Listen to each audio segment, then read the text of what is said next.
Patrick at Pals, and we're back with the TR6. Jim, tell me about this side panel here that's beige in color.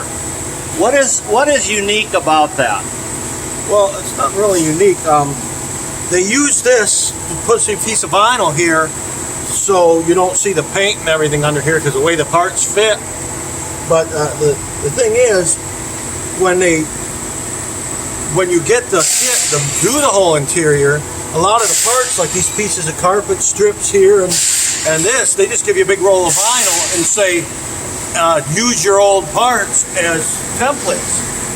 Well, I had no old parts. This car came in as a roller, So, nothing with it. yeah, so I didn't have anything to use as templates, so I just had to go by ear. So you had to look at other cars and figure out how to make that. Yeah, I saw some pictures online and tried to figure it out. I mean, it's uneven here, but that's because it gets covered with the panel. The only thing is, this is just to fill this little spot there. So And you were telling me that these felt pieces have to go in order when they go in. Yeah, If you put them in the wrong order, they won't fit, right? Well, the way they do it is like this. They make you put this carpet piece in. Well, first you gotta make this, and I put the carpet piece in. Then I'll have to put them corners in like it's over there.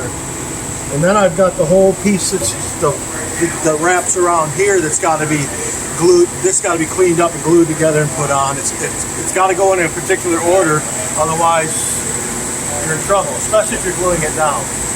And you know, folks, if you had a complete car when you started, you'd have a template to go with. But when a car comes in like this, it's a roller, everything out of it, you got to figure it all out. And that takes time.